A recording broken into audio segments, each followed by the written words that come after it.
একেবারে বস্তিতে একটা শিশু যদি জন্মগ্রহণ করে, বস্তিতে বসবাস করে, বস্তিতেই বেড়ে উঠে, জন্ম নিয়েছে বস্তিতে, সেখানে বড় হয়েছে, সেখানেই লালিত পালিত হয়েছে, তো তাকে যদি বঙ্গভবনের রাজপ্রাসাদে নিয়ে যান, ওই বস্তিতে যে জন্মগ্রহণ করে বস্তিতে লালিত পালিত হয়ে বস্তিতে বড় হয়েছে, তাহলে বঙ্গভবনে গিয়ে সে যখন বিরাট বিরাট সোফা দেখবে, বিরাট বিরাট রুম দেখবে, বাথরুমে গিয়ে যখন ইংলিশ কমোড দেখবে, তখন বলেন তো সে কোথায় বসবে, কোথায় বসবে না, কোথায় যাবে, কোথায় যাবে না, খেয়ে হারিয়ে ফেলবে না?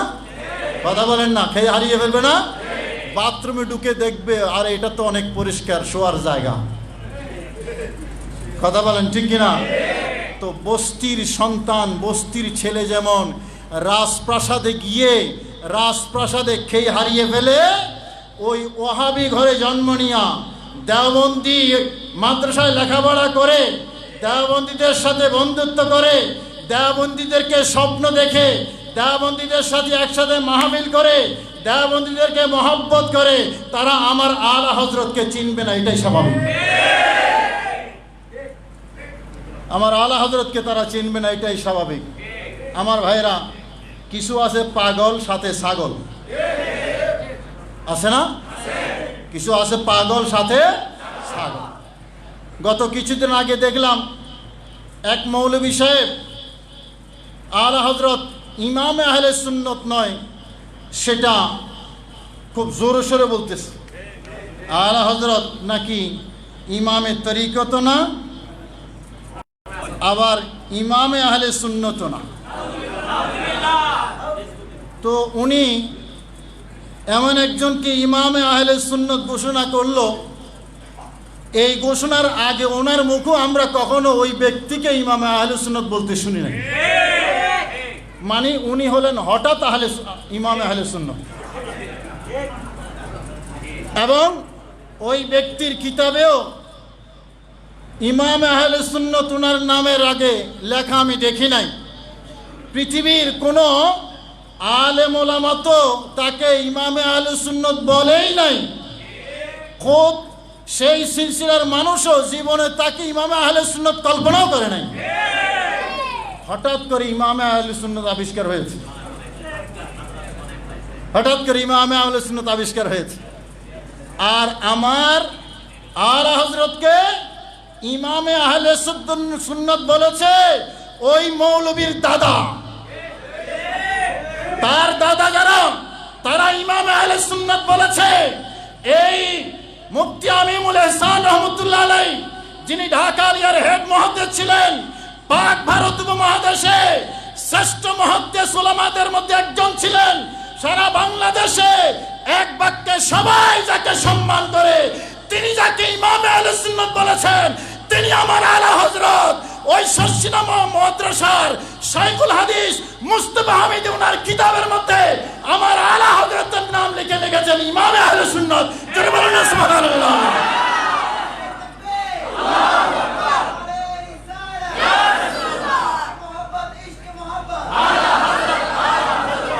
যেখানে এবং সোনাগান্ধা সিলসিলার এক খলিফা, আমার কাছে সে বই আছে, তিনিও আমার আলা হযরত আজিমুল বরকতের নাম লিখে বলেছেন ইমামে আহলে সুন্নাত। আরে জোরে বলুন না সুবহানাল্লাহ। তো এখন পাগল ছাগলের সার্টিফিকেট দরকার আছে আমাদের? আমার আলা হযরত ইমামে আহলে সুন্নাত হওয়ার জন্য পাগলের সার্টিফিকেটও দরকার নাই, ছাগলের সার্টিফিকেটও দরকার নাই। কারণ তার দাদারা আমার আলা হযরতকে ইমামে আহলে সুন্নাত বলে গেছে। জোরে বলুন না সুবহানাল্লাহ। এবং ওই যে পাগল ছাগলের কথা বলতেছিলাম, এক এক সময় এক একটা বলে। আমার ভাইয়েরা ওই লেখাপড়া করেছে তো খারিজি মাদ্রাসায়, এখন যেখানে নুন খায় সেখানে গুণ তো গাইতে হয়। কথা বলেন ঠিক কিনা? এখন তো ওখানে তো আর এত বেশি মার্কেট পাওয়া যায় না, কারণ মার্কেট তো সুন্নিদের। তো সুন্নিদের মন গলাবার জন্য একটা গুরুত্বপূর্ণ মাসালা আছে, সেটা হলো মিলাদ কিয়াম। কারণ যেখানে মিলাদ হয় সুন্নিরা সেখানে দুর্বল, তো সুন্নিদেরকে পাওয়ার জন্য মিলাদ কিয়ামের পক্ষ নিয়েছে। বাকি সবটাই কিন্তু দেওবন্দি। কথা বলেন ঠিক কিনা? বাকি সবটাই দেওবন্দি। তো মিলাদ কিয়ামের একটু পক্ষ নিয়া সুন্নি সাজার একটু চেষ্টা করেছে, কিন্তু বাবা কয়লা ধুইলে যে ময়লা, আরেকটু জোরে বলবেন না? কয়লা ধুইলে আগাগোড়া খারেজি, আগাগোড়া দেওবন্দি, বাবনগরীর সাথে দুস্তি, আব্দুল আউয়ালের সাথে বন্ধুত্ব। আমরা কি জানি না এগুলা? মাঝে মাঝে আবার জেলখানার হুজুর রো স্বপ্নে দেখি, কি কন? মাঝে মাঝে জেলখানার হুজুর রো স্বপ্নে দেখে। তো আমরা তো চিনি কয়লাটা কিরকম। তো মিলাদ কিয়াম করে সুন্নিদের মন গলাবার চেষ্টা করো, লাভ হয় নাই। মুফতি আলাউদ্দিন জেহাদির আন্দোলনে না এই দিকে যাইতে পারতেছে না ওই দিকে, কারণ একদিকে হেফাজত আরেকদিকে সুন্নিয়ত। আলাউদ্দিন জেহাদির পক্ষে নামলে তার আসল কুমার ফাঁস হয়ে যাবে, আর বিরোধিতা করলে আপনার সুন্নিরা নারাজ হবে। এমন মাইনকার চিপায় পইরা, মাইনকার চিপা আছে না একটা, এমন মাইনকার চিপায় পইরা না এই দিকে যাইতে পারে না ওই দিকে। এইরকম এক পরিস্থিতিতে পইরা মাথা গেছে খারাপ হইয়া, সর্বশেষ এই মাথা গরম হইয়া পাগল এবং ছাগল হইয়া আমার আলা হযরতকে সমালোচনা শুরু করেছে। আমার ভাইরা, ওই যে বললাম কয়লা তুলে ময়লা যায় না, কারণ মার্কেট তো সুন্নিদের হাতে। নাম হইল খতমে নবুয়ত আন্দোলন, কিন্তু মানুষ নেই। মানুষ পাওয়ার জন্য মুফতি গিয়াসউদ্দিন তাহেরীর পায়ে ধরে কয়, বাবা আসো, আমার ডাকে তো মানুষ আসে না, তুমি আইলে একটু মানুষ হবে। ওই হাসান আজহারির পায়ে ধরে কয়, বাবা একটু আসো, আমারে তো মানুষ খায় না, আমারে মানুষ নেয় না, তোমরা আসলে আমার এখানে মানুষ আসবে। মুফতি আলাউদ্দিন জেহাদি হেলিকপ্টারে করে এসছে, বাস 3 জন স্টার যখন এখানে গেল, মানুষ আসলো, আর সেখানে সে তার নিজের মার্কেটিং করলো। আমার ভাইয়েরা, তার ডাকে মানুষ কতজন আসে? গতকাল না পরশু দিন একটা প্রোগ্রাম সে করেছে, ওখানে দেখবেন বড়জোর কয়েকশো মানুষ, বড়জোর কয়েকশো মানুষ। তো মার্কেটিংয়ে কতটুকু যায় এটা তো আমরা দেখেছি, এবং আলা হযরতের বিরোধিতা করলে মার্কেট কতটুকু থাকে, কতটুকু যায়, বাংলার জমিন এটা প্রমাণিত হয়ে গেছে। গিয়াসউদ্দিন তাহেরী সাহেব সেখানে গিয়ে চেষ্টা করেছেন কয়লাটাকে ধুয়ে পরিষ্কার করার জন্য। গিয়াসউদ্দিন তাহেরী, হাসান আজহারি চেষ্টা করেছেন এটাকে একটু হেদায়েত করার জন্য। ওই আলাউদ্দিন জেহাদি চেষ্টা করেছিলেন একটু খারাপটাকে ভালো করার জন্য, কিন্তু কি করার, কয়লা ধুলে ময়লা যেই সেই। আমার ভাইয়েরা, তো আলা হযরতকে কত থার্ড ক্লাস মানুষ সমালোচনা করে আমরা জানি গেছি, যাদের মাথা গরম। আমার ভাইয়েরা, পৃথিবীর ইতিহাসে যদি কেউ কুফরি করে এবং তার কুফরি যদি স্বইচ্ছায় স্বজ্ঞানে প্রমাণিত হয়, তাহলে শরীয়তের নীতি মানদণ্ডের আলোকে তার উপর কাফের ফতোয়া দেওয়া যায়। যদি কুফরি করে, কুফরি প্রমাণিত হয়, স্বজ্ঞানে ইচ্ছায় যদি সে কুফরি করে থাকে, তাহলে ওই প্রমাণিত কুফরির উপরে তাকে কুফরি ফতোয়া দেওয়া যায় শরীয়তের নীতি মানদণ্ডের আলোকে। কিন্তু 1400 বছর ইতিহাসে কোনো ব্যক্তির কুফরি প্রমাণিত হওয়ার পরে তার 14 গোষ্ঠী কাফের, এই কথা বলতে কাউকে শুনি নাই। ওই পাগল ছাড়া, ওই ছাগল আছে না একটা, পৃথিবীর ইতিহাসে এইরকম কোনো কথা আমরা শুনি নাই যে একজনের কুফরি যদি হয়ে থাকে, প্রমাণিত হয়ে থাকে, তাহলে শরীয়তের নীতি মানদণ্ডের আলোকে শুধু তাকেই কাফের ফতোয়া দেওয়া যাবে, কিন্তু তার অপরাধে তার 14 গোষ্ঠী কাফের বলার এইরকম পরিভাষা পৃথিবীর ইতিহাসে নাই। কিন্তু করব কি আমরা? পাগল এবং ছাগল যদি হয় তাহলে তো বলতেই পারে। আলা হযরতকে কারা বিরোধিতা করে বুঝে আসছে তো? কয়েকদিন আগে শুনলাম নায়েবে রাসূল বলা নাকি কুফরি। আর একটু জোরে বলবেন না নাউজুবিল্লাহ। নায়েবে রাসূল বলা নাকি কুফরি, অথচ তার দাদার লেখা সিরাত মুস্তাকিম কিতাবের 291 পৃষ্ঠায় নায়েবে রাসূল লেখা আছে। তার দাদার লেখা কিতাব সিরাত মুস্তাকিমের 291 পৃষ্ঠার মধ্যে খাজা গরিব নওয়াজের শানে নায়েবে রাসূল লেখা আছে। তাহলে নাতির ফতোয়ায় দাদা, জোরে বলবেন না একটু? ওই যে বললাম এগুলা হলো পাগল এবং ছাগল। তো আমার ভাইরা মনে রাখবেন। আবার পত্রিকায় দেখলাম তিতাস গ্যাস চুরির অপরাধে তার বিরুদ্ধে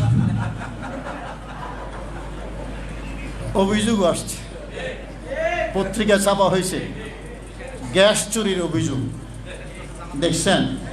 তাহলে কারা, কোন ক্লাসের মানুষ আশিকে রসুল মুজাদ্দিদ আলা হযরতের বিরোধিতা করে? বুঝে আসছে? কথা বলেন, বুঝে আসছে? এবং আলা হযরত তাই বলেছেন। কেউ একজন জিজ্ঞেস করেছে যে আপনি এত কঠোর ভাষায় নবীর দুশমনকে কেন সমালোচনা করেন? আলা হযরত বলেছেন যে তারা যখন আমার দয়াল নবীর সমালোচনা করে তখন আমার কলিজায় আঘাত লাগে। তো তাদের মনোযোগ আমার দয়াল নবী থেকে ফিরাইয়া আমার দিকে যাতে আসে, তারা দয়াল নবীকে গালি না দিয়ে আমি আহমদ রেজাকে যাতে গালি দেয়, সেজন্য আমি কঠোর ভাষায় তাদের সমালোচনা করি। জোরে বলুন না সুবহানাল্লাহ। তাই হয়েছে, নবীর দুশমনগুলো ওই দিকে সমালোচনা না করে আলা হযরতকে সমালোচনা করে। কিন্তু বাবা, সূর্যকে কি মেঘ দিয়ে ঢাকা যায়? আওয়াজ দেন, ঢাকা যায়?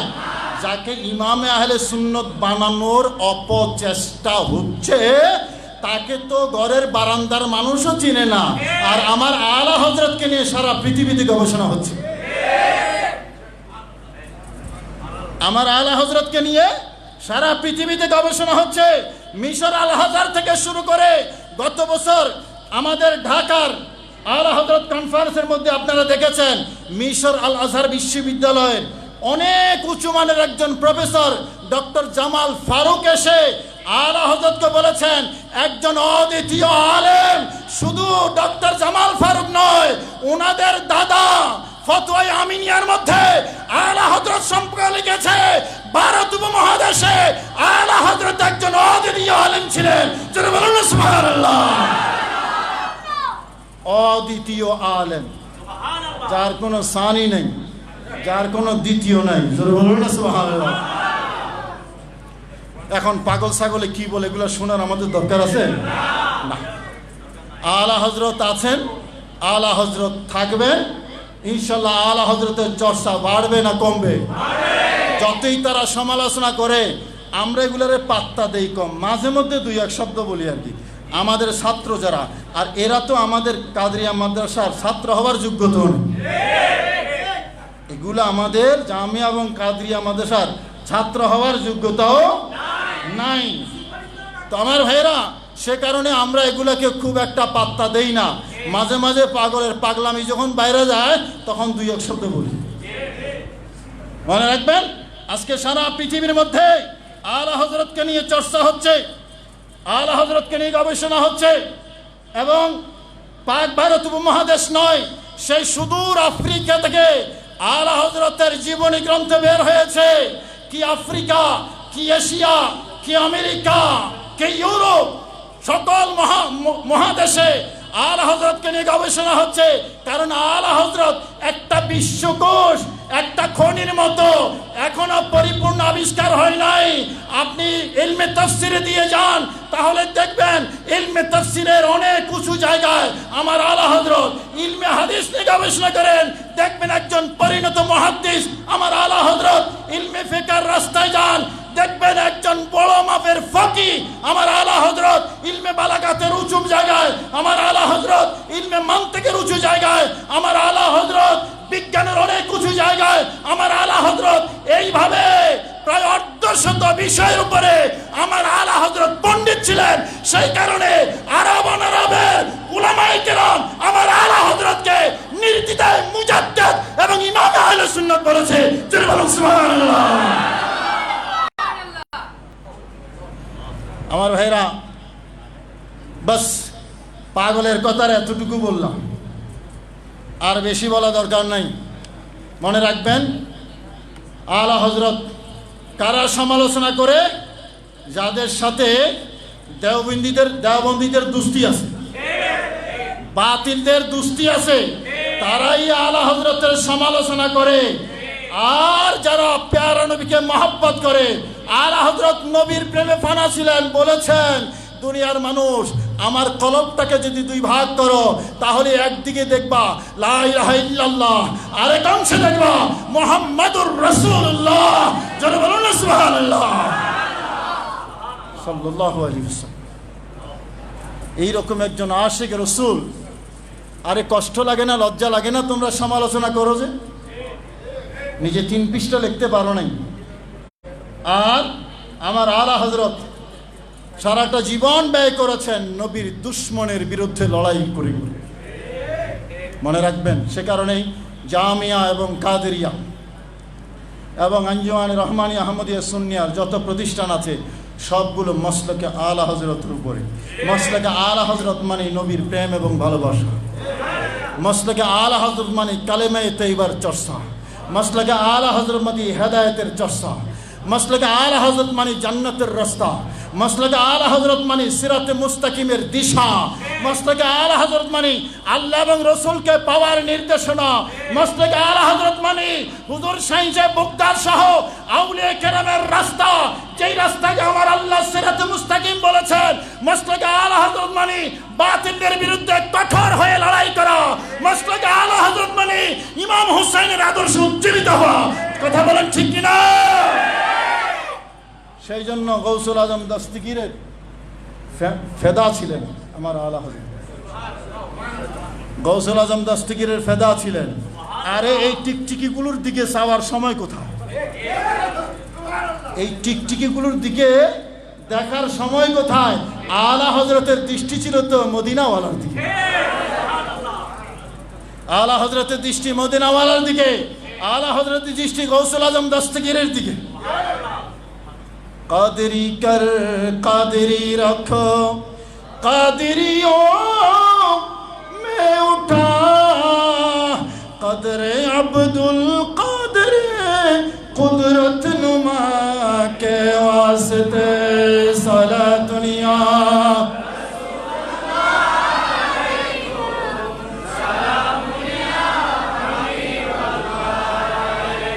सुभान अल्लाह।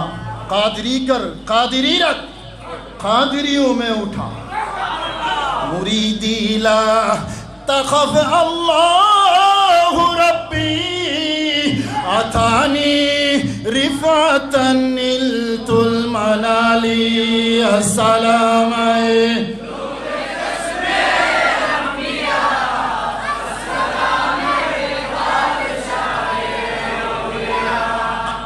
হুজুর শাহী সাহেব বগদাদ বলেছেন, মুরিদি লা তাখাফ আল্লাহু রাব্বি, ভয় করো না, আল্লাহ আমার রব। কে বলেছেন? গৌসুল আজম দস্তগীর। তো যিনি আল্লাহর পক্ষ থেকে এতটুকু মর্যাদা পেয়েছেন, বলেছেন লা তাখাফ আল্লাহু রাব্বি। আলা হযরত বলেছেন, ইয়া গৌসুল আজম দস্তগীর, আমার জীবনের আরাধনা হলো কাদেরি কর কাদেরি রাখ, কাদেরিও মে উঠা। যারা বলেন না সুবহানাল্লাহ।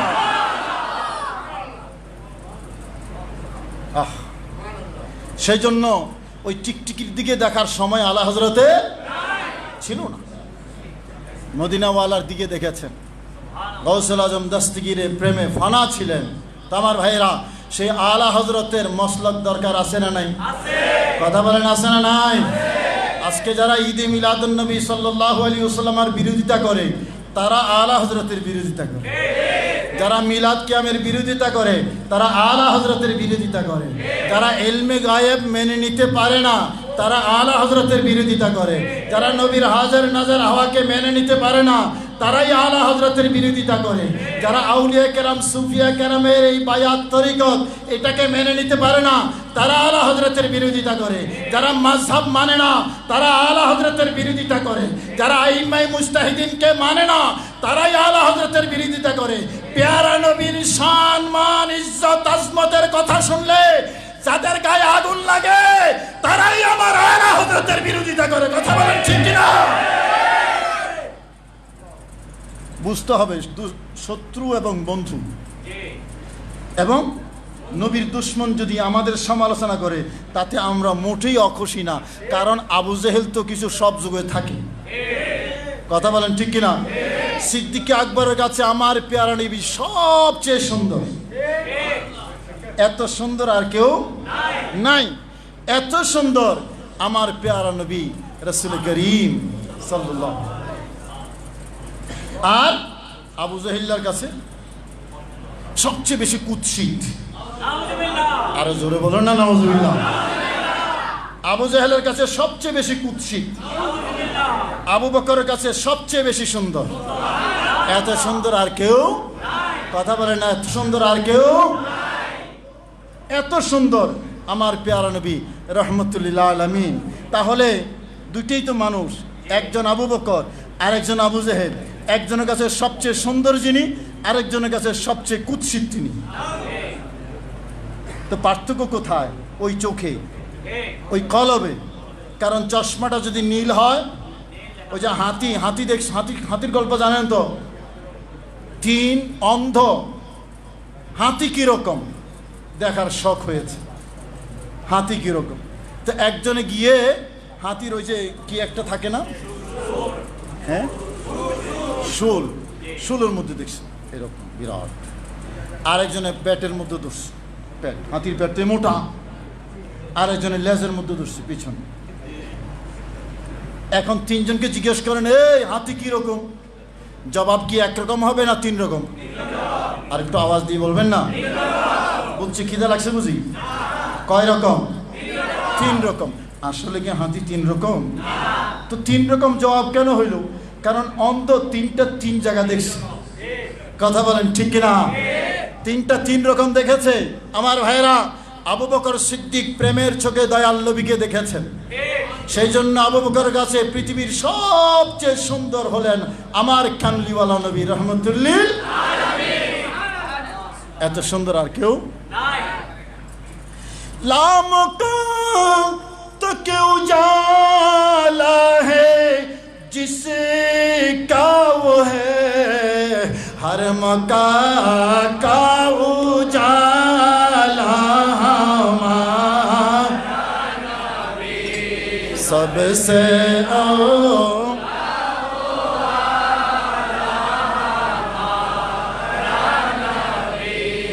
सबसे माला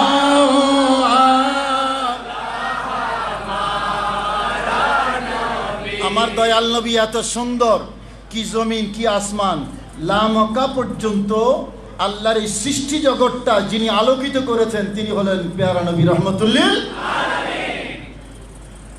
আর আবু জেহেলের কাছে খুব কুৎসিত। আলা হযরত বলেছেন, লামকা তক উজালা है जिसका वो है हर मका का उजाला। हर मका का, আপনারা একটু বললে খুশি হব। हर मका का कौन है? আরো জোরে। हर मका का उजाला। আরো জোরে হাত তুলে বলেন, हर मका का उजाला। আর আবু জেহেলের কাছে কালো কুৎসিত। দুইজনের কাছে দুই রকম। আশিকে রাসূলের কাছে আলা হযরত একজন উঁচু মাপের ওলি, একজন দার্শনিক, একজন মুজাদ্দিদ, একজন ইমামে আহলে সুন্নাত। আর ওই পাগল ছাগলের কাছে তো সেরকম হওয়ার কথা না। কথা বলেন ঠিক কিনা? তো সেই আলা হযরতের চর্চা দরকার আছে না নাই? কম করে না বেশি করে? আজকে যেরকম আসছেন আপনারা, আলা হযরতের নাম শুনলে সব সময় সেরকম যাওয়া দরকার আছে না নাই? কথা বলেন আছে না নাই? আলা হযরতের চর্চা যত বেশি হবে, বাতিলের কলজার মধ্যে তত বেশি আঘাত লাগবে। কথা বুঝেন না? বাতিলের কলজা তত বেশি আঘাত লাগবে। আগামী শনিবার 17 তারিখ, আগামী শনিবার 17 তারিখ, ভয় পাচ্ছেন নাকি? এই শাহজাহানপুর গৌসুল আজম মসজিদের দ্বিতীয় তলায় আমাদের আলা হযরত কনফারেন্স, প্রতি বছর ঢাকায় একটা কনফারেন্স হয় না? আপনারা সবাই সহযোগিতা করেন, তো এবারও আপনারা যাবেন। এবারের সহযোগিতা হলো সবাই যাবেন। বিকেল 3টা থেকে রাত 10টা পর্যন্ত রাতের খাবারটা ইনশাল্লাহ আমরা আপনাদের জন্য ব্যবস্থা করব। যাবেন তো? সবার আওয়াজ শোনা যায় নাই। কয়টায়? 5টায় না 3টায়? মঙ্গলবার না শনিবার? इंशाल्लाह। आप जाए भाई साहब इंशाल्लाह।